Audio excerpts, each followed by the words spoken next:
Ladakh is a mountain desert across the Indian Himalayas. In the rain shadow of the mighty mountains, it's so high and dry that it's often called moonland. It looks more like a moonscape or a Marsscape.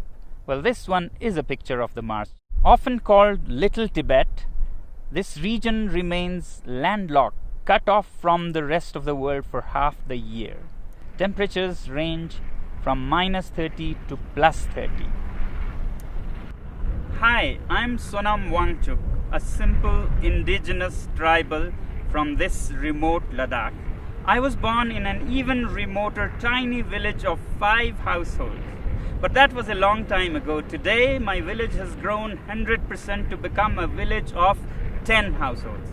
Perhaps still a little bit smaller than your city. We had no schools in our village, so I learned from the farmers, from the rivers, trees, animals, and above all, from my mother. I picked up English and other languages from the radio and meeting people from different countries. Later went to some schools and finally finished mechanical engineering. We love our Ladakh so much that while my engineering schoolmates went to Bangalore, Mumbai and the Silicon Valley, I came back to Ladakh and started solving problems of the people. Children's problems in school education, people facing harsh cold winters, and farmers facing water shortage in the face of climate change. I've been doing these things for the last 30 years and the world has been very generous. They have not only acknowledged but admired my work with various awards in different parts of the world. But today I have come here not to talk more about these things but to share with you a bigger challenge that Ladakh is facing and to seek your support in solving our problem. Yes, you can solve our problem, and not only that, you have the power to even avert a world war. Let me explain how. This is Ladakh. You see the famous Indus River flowing, and over there the dark mountains. Across that are the valleys of Nubra and Changtang, where we share our border with Tibet, which is now occupied by China.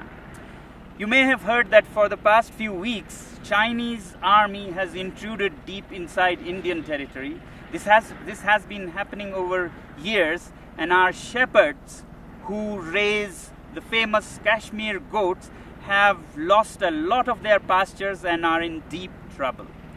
Now, the Indian army is there in large numbers across those mountains, matching China's soldier to soldier, bullet to bullet. But I don't think that is a solution. Both these countries are nuclear powers. And push comes to shove, India doesn't need all of its 160 nuclear weapons to raise all Chinese cities, and vice versa. And that could soon escalate into a full-fledged world war, World War III.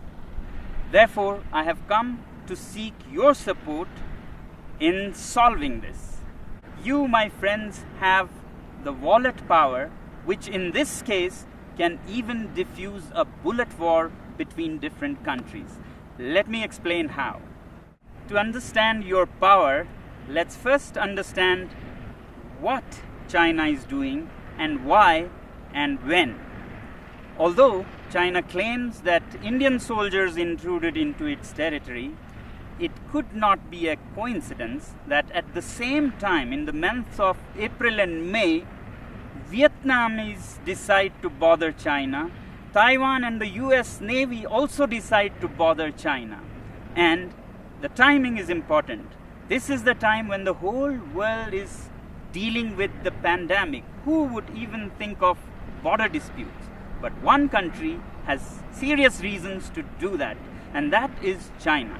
China, being a totalitarian regime, fears not so much the bullet power of India or the US. What it fears most is its own people.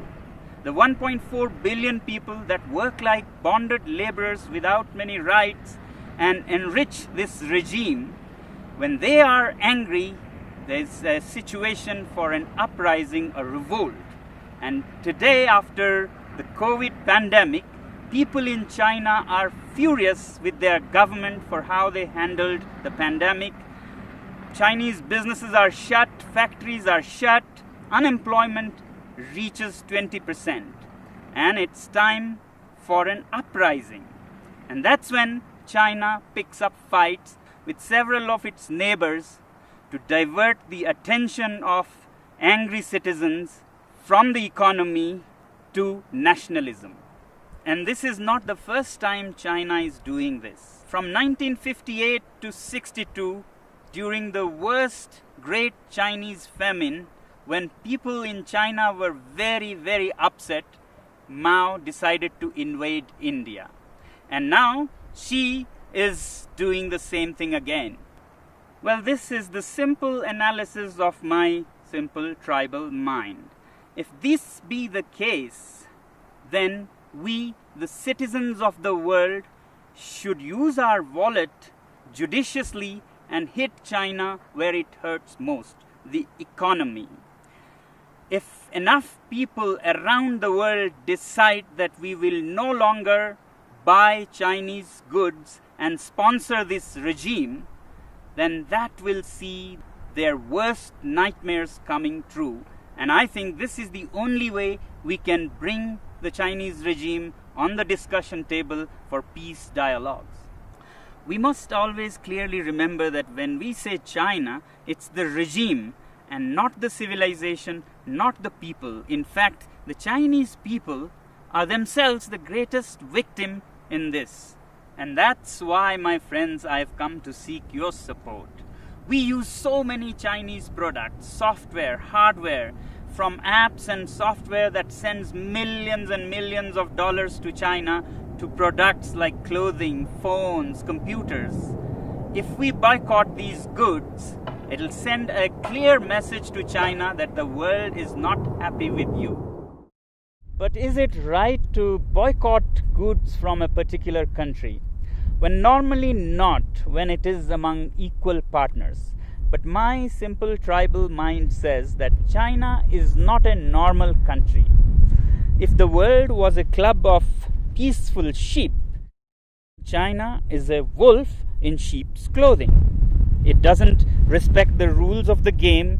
It's a totalitarian regime run by a clique. It's not representative of its people. In fact, its people are just an instrument for its expansionist ambitions. It doesn't respect international customs or bodies like the WHO, and we saw because of its behavior how the COVID spread so much and caused so much suffering. Yet, we, the people of the world, also have double standards. We overlook everything and just want trade with it. In 1947, China gobbled up Inner Mongolia. We were silent. We wanted trade. Later, Tibet, with its 6 million Tibetan Buddhists, were annexed. We were silent. We wanted trade. And then Xinjiang, with its 10 million Uyghur Muslims, were gobbled up. We were silent. We wanted trade. In fact, 60% of today's China is occupied territory. But we overlook that because we want trade. But the biggest victims of this regime are the 1.4 billion Chinese. They work like bonded laborers, have hardly any rights, and if they raise their voice, they disappear. China has already blocked and banned Twitter, Google, Facebook, and keeps its people from all the information of the free world. And now with the Belt and Roads Initiative, China is laying a debt trap around the world. Already, countries like Sri Lanka have lost their land as they couldn't pay the debts. Pakistan is soon becoming a colony of this kind. In Africa, Djibouti has already lost its land for China.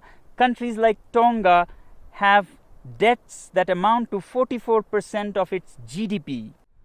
After Asia and Africa, they're soon arriving in Europe, where assets are being built all over Central Asia and Europe with loans from Chinese companies and contracts given to Chinese companies with very high rates, and when you can't repay the loans, you lose your land. To my simple tribal mind, these belts and roads are the veins to suck the blood of the world, to send finished Chinese goods and to suck resources and money from around the world. But we overlook all these facts because we are addicted to cheap Chinese goods. We must also find out, why are these goods cheap in the first place? Can we ethically make cheap goods like this? Well, they are cheap because the labor is low paid, labor laws are hardly there, and natural resources are plundered like there is no tomorrow. State subsidizes utilities to artificially lower their prices, and they manipulate currencies in their favor. So it's time that we, citizens of the world, take our wallets into our hands and say we have personal economic sanctions on this regime. And yet in the free world, we have the double standards to say that if our own country has environmental and human rights restrictions, we move our factories to China. Well, aren't Chinese people human beings with human rights? Isn't nature in China a part of this planet? Now, some people would ask, is it practical? How can we manage without Chinese goods? And what are the alternatives? Well, if we are determined and give enough time to businesses and industry, things will adapt themselves. So that's why I say boycott made in China, software in a week, hardware in a year. So your software apps like TikTok, Hello that you have on your mobile phones, you can immediately uninstall and uninstall in millions so that China gets a message. As for hardware like phones, computers, clothing, we take a year and slowly choose products sourced out of the free world. And my simple tribal analysis says that if you give time and clear determination, then businesses will adapt. A new ecosystem will develop where there'll be enough goods to cater to people who don't want to buy Chinese goods. Just like vegan people or Jain community, they don't eat certain things, they don't go hungry. Businesses adapt and they get what they want with time. As for replacements and alternatives to Chinese goods, I really don't think that we need an alternative for everything. We have been buried under cheap Chinese goods. We have made our houses into museums cluttered with cheap things that we don't even need. Why do we need 10 pairs of shoes? Why can't we do with 3 pairs of shoes made very nicely by local craftsmen? Why do we let these goods pollute our rivers, lakes? Can we learn to live simpler? These lockdowns have actually taught us that we can be happy with much less. So can we also think out of this box and talk about a simpler life with local products? If you want to learn more about how to live happily with simpler lives, please look up our movement, ilivesimply.org. You may not agree with me, but if we keep appeasing China because of our addiction to trade with it and overlook everything else, my simple tribal mind says that we might even be repeating history. How in the late 1930s, the British government led by Chamberlain kept appeasing Hitler and giving in to its demands, finally led to the Second World War. If we continue on the same path, we might either be leading the world to a third world war or a world dominated and colonized by China. Let me help you understand further what our addiction to trade with China can land us into. Here's a story of the great Indian monkey trap. Man puts a sweet bait into the pitcher and then ties this pitcher to a tree with a very small opening. And the monkey comes, puts his hand into the pitcher, grabs the sweet. As it closes its fist to grab this bait, the opening is so small that a closed fist cannot come out of its mouth. But the monkey does not understand that all it has to do is let go of its little booty to free itself from slavery. It struggles and struggles to get its hand out, but doesn't open its fist and let go of the bait. Continues for all night, and in the morning, the shrewd hunters come and catch it, all because of its attachment to its booty.